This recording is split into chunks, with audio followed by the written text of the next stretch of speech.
This video is about the fifth commandment, which I will now share with you on my screen. I'll read it. The fifth commandment, you shall not kill. What does this mean?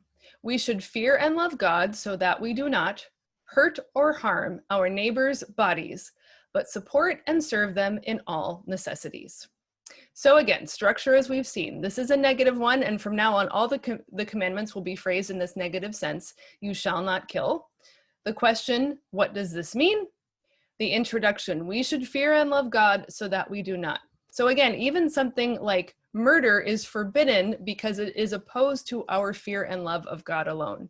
This is because God is the creator of all things, all people, and so to kill one of his creations thoughtlessly, cruelly, in vengeance or for our own advantage is actually, first of all, working against God, even before it's working against the victim. Then we have the negative case, to hurt or harm our neighbors' bodies, and then the positive case, but support and serve them in all necessities. Now you'll notice that in the explanation, Luther doesn't even need to say murder. He actually interprets this much more narrowly, or maybe I should say expansively, because any form of hurt or harm is against God. We should not hurt or harm our neighbors' bodies in any way, but in the positive case, support and serve them in all their needs. So why does Luther expand this beyond the simple do not murder?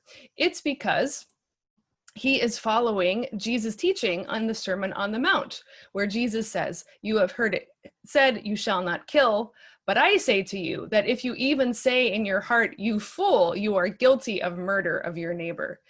Jesus means this to be very extreme. He's trying to help us see that the end result of something extreme like murder starts in the heart with looking down upon our neighbors. So the idea is that we are to cut it off at the pass, even with that first insulting thought, even in the quiet of our brains. That is the first step towards murder, and as such is already a sin in the eyes of God.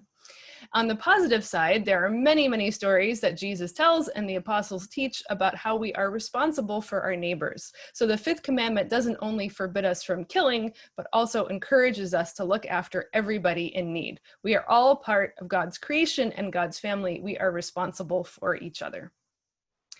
Next, the sixth commandment.